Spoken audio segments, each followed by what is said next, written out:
राहिले, कारण तेही अचानक निघून गेले. त्यामुळे दादांवर अतोनात प्रेम करणाऱ्या लोकांची वेदना आपण जाणतो. आजही सभागृहातल्या अनेकांच्या डोळ्यात अश्रू आहेत, दुःख आहे. हे दुःख पचवणं दादा आपल्यात नाहीत हे मान्य करणं अवघड नाही तर अशक्य आहे. आपल्या राज्यानं एक अत्यंत कर्तृत्ववान नेता गमावलाय. शब्द आणि वेळेला किंमत देणारा नेता गमावलाय. एक खंबीर निर्भीड लोकनेता गमावलाय. राजकारणातला दादा माणूस गमावलाय. धडाडीचा आणि दूरदृष्टी असलेला विकास पुरुष गमावलाय. मी आणि देवेंद्रजींनी एक दिलदार मित्र गमावलाय. या सभागृहाने एक शिस्तप्रिय आणि आदर्श मंत्री गमावलाय. जनतेच्या प्रश्नाप्रती तळमळ असलेला लोकप्रतिनिधी गमावलाय. दादा माझ्यापेक्षा वयानं मोठे होते, अनुभवानेही मोठे होते. मी माझा मोठा भाऊ गमावलाय असं सातत्याने ते गेल्यापासून वाटतंय. दादा फणसासारखे होते, बाहेरून कडक आणि आतून मऊ. सभापती महोदय, दादांच्या बोलण्यात ग्रामीण बाज होता. आवाज राकट पण गोड होता. एकनाथराव ही दादांच्या स्टाईलची हाक माझ्या कानात आजही घुमते आहे.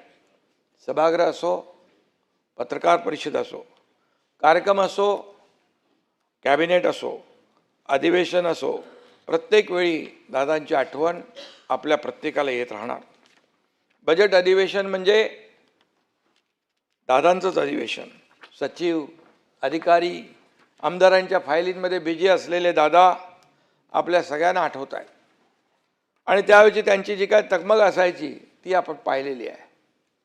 आणि इथं खरं म्हणजे खालच्या सभागृहात जयंतरावांनी 10 वेळा, सुशीलकुमार शिंदेनी 9 वेळा अर्थसंकल्प सादर केला.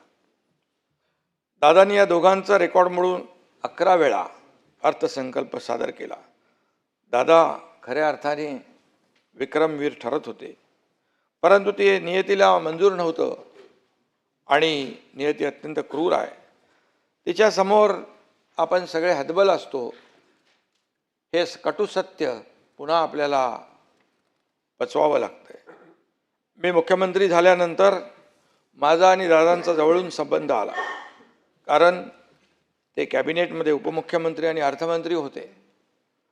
पूर्वीच्या महाआघाडी सरकारमध्ये काम करताना आम्ही दोघं एकत्र काम केलेलं आहे.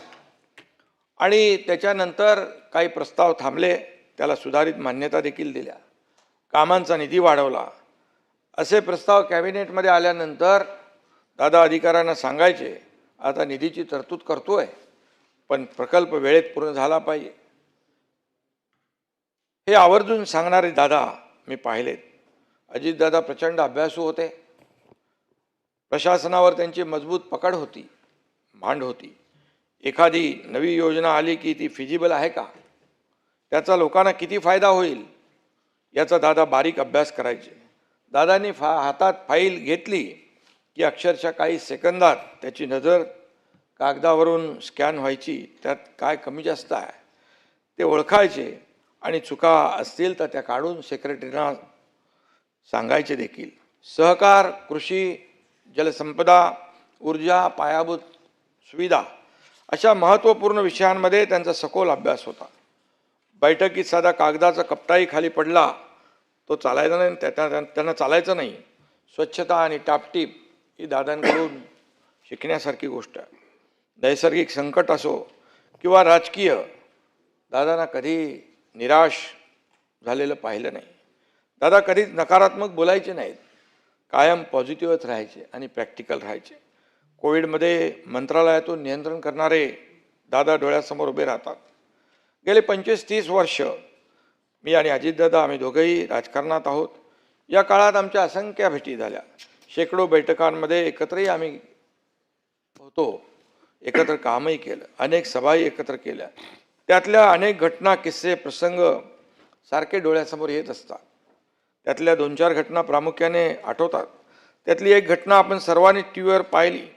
2024 साली विधानसभा निवडणुकीचा निकाल लागल्यानंतर सरकार स्थापनेच्या चर्चा सुरू होत्या. तेव्हा देवेंद्रजी, अजितदादा आणि मी एक पत्रकार परिषद घेतली. कोण कुठल्या पदाची शपथ घेणार असं पत्रकार सारखं विचारत होते. आमची चर्चा सुरू होती आणि आमची चर्चा सुरू आहे, संध्याकाळपर्यंत सगळं काही स्पष्ट होईल असं मी पत्रकारांना सांगत होतो. पण पत्रकार काही मागे हटत नव्हते. तेवढ्यात दादांनी माझ्या हातून माईक घेतला आणि म्हणाले, एकनाथरावांचं मला माहीत नाही, परंतु मी मात्र उपमुख्यमंत्री पदाची शपथ घेणार आहे हे नक्की. त्यानंतर पत्रकार परिषदेमध्ये एकच हशा पिकला. पत्रकारांना ही बातमी मिळाली. दादांच्या हजरजबाबीपणाची अशी असंख्य उदाहरणं या ठिकाणी सांगता येतील. असेच अनेक उदाहरणं आहेत. आणि मी आणि अजितदादा आणि देवेंद्रजी यांचं एक बॉन्डिंग होतं आणि एक म्हटलं तर ट्रायंगल ऑफ स्टॅबिलिटी अशा प्रकारचं आम्ही काम करत होतो. आम्ही समभुज त्रिकोण होतो, सगळ्या बाजू सगळे कोण सारखे.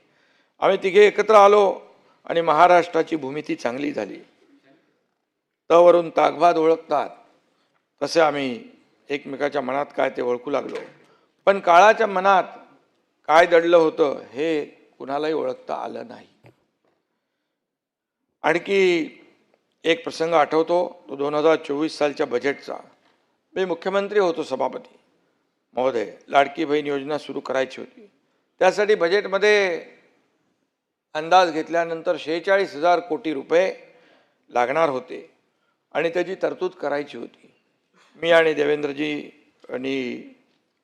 देवेंद्रजींना देखील मी सांगितलं, योजना आपल्याला करायची आहे.